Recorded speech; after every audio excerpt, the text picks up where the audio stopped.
आज हम कक्षा 8 के सामाजिक विषय में इतिहास का अध्ययन करेंगे। आपकी पाठ्य पुस्तक हमारा इतिहास और नागरिक जीवन का पाठ 11 स्वतंत्र भारत की चुनौतियां एवं विकास का अध्ययन करेंगे।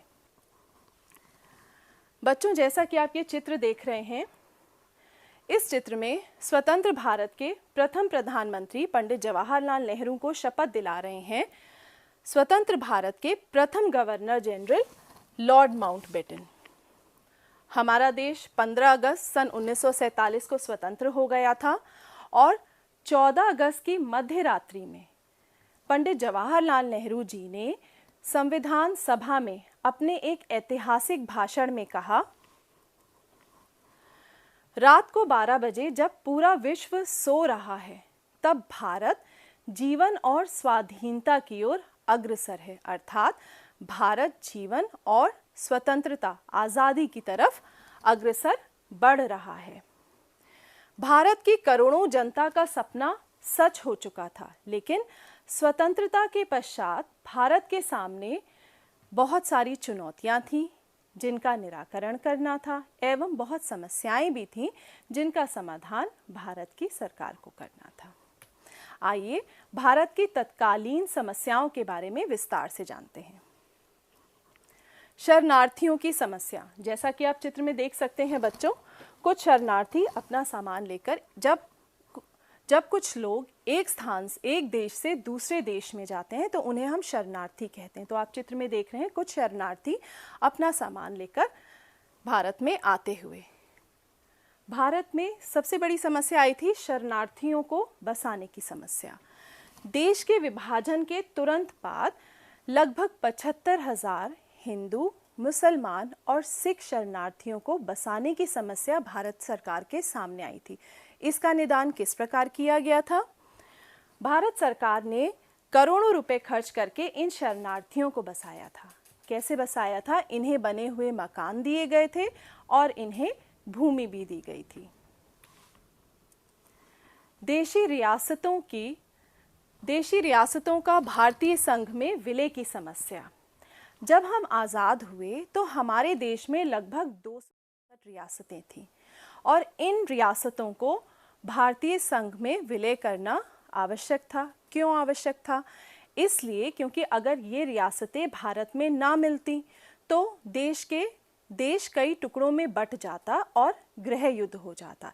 इसलिए इन देशी रियासतों को भारत में विलय करना आवश्यक था। इसका निदान किस प्रकार किया गया? उस समय के हमारे उप प्रधानमंत्री एवं केंद्रीय मंत्री सरदार वल्लभ भाई पटेल, जैसा कि आप चित्र देख रहे हैं, ये सरदार वल्लभ भाई पटेल जी का चित्र है। उन्होंने अपनी सूझबूझ से अधिकांश रियासतों को भारतीय संघ में मिला लिया। और बच्चों, क्या आपको पता है इसी सूझबूझ के कारण सरदार वल्लभ भाई पटेल को क्या कहा जाता है? सरदार वल्लभ भाई पटेल को लौह पुरुष कहा जाता है। पाकिस्तान का भारत पर आक्रमण। स्वतंत्रता के तुरंत बाद पाकिस्तानी कबायलियों ने कश्मीर में धावा बोल दिया और कश्मीर के महाराजा ने भारत में सम्मिलित होने के लिए भारत सरकार से अपील की। इसका निदान किस प्रकार किया गया?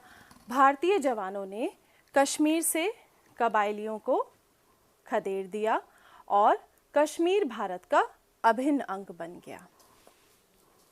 आर्थिक समस्या। स्वतंत्रता के पश्चात बच्चों, जैसा कि आप जानते हैं, कृषि की स्थिति बहुत अच्छी नहीं थी।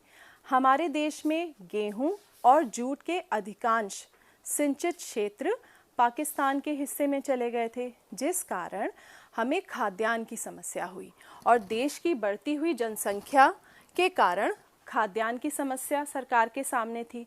शुरुआत में सरकार ने गेहूं विदेशों से आयात किया, लेकिन इस समस्या का समाधान निराकरण किस प्रकार किया गया?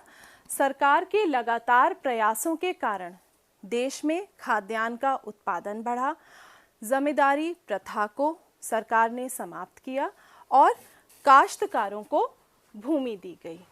साथ ही साथ हमारे देश में अब खाद्यान्न का इतना उत्पादन होता है कि हम उस खाद्यान्न को दूसरे देशों में निर्यात भी करते हैं। स्वराज्य की चुनौतियाँ। हमारा देश स्वतंत्र हो गया, तत्कालीन समस्याएं थीं और साथ ही साथ हमारे देश की कुछ चुनौतियाँ भी थीं जिनका हमें सामना करना था। सबसे पहली स्वराज की चुनौती थी संविधान का निर्माण करना। संविधान से आप क्या समझते हैं? देश के सर्वोच्च कानूनों के संग्रह को संविधान कहते हैं। और आप सभी ने अपने पुरानी कक्षाओं में पढ़ा होगा कि किसी भी देश के लिए संविधान अति आवश्यक होता है। तो चूंकि हमारा देश स्वतंत्र हुआ और हमारे देश को संविधान का निर्माण करना था। 15 अगस्त सन 1947 के बाद भारतीय संविधान सभा एक प्रभुसत्ता संपन्न संस्था हो गई।